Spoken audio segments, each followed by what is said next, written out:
as somebody starts to grow within their company, meaning whether you're in real estate or whether you're a loan officer, as your ecosystem starts to grow from personal production, leverage becomes super critical in order for you to continue to grow that channel of business.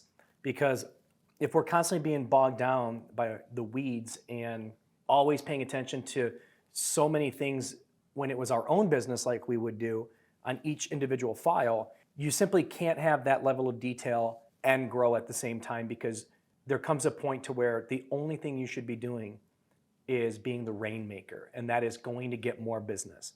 Now, whether that goes by ad spend, relationship value, which is kind of like our model, which is our model, you have to figure out how do you drive in more business to the enterprise so the enterprise grows, but the enterprise is adding value. One, value through capital. Two, value through the ability for others to grow their business. That's all business is. Whether you're a massive lending partner or a lender like Veterans United or Rocket or you name it, these big, big companies, all that company is a leverage play for people to go earn a great living because they're supplying you with business to do so. That's all it is. At a smaller scale, for people that are trying to get, maybe you're not going to be these big companies, most won't be, but to be a real company and not just you and an assistant, you have to bring in the money. And in order to bring in the money, you eventually have to focus on business development.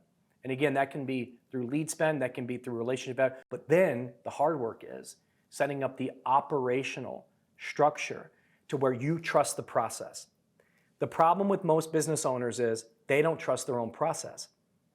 Either A, they don't trust the human resources that are running the channels, or B, they just don't trust the engine behind what they're doing, and that's why they're always peeking behind the scenes. And at some point, you're spending too much time with distraction, worrying about the operations, than growing the operations. If you're the CEO, you worry about tomorrow. Your COO, or your president, or your vice president of sales, they worry about today. Your job's to go get the business for tomorrow.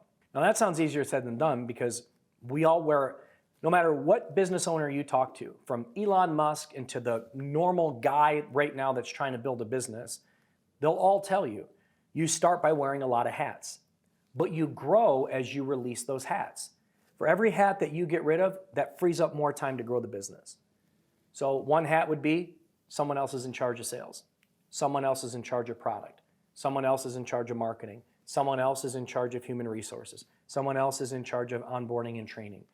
All these hats start to get off your head, but they can never come off if you're not bringing in more business.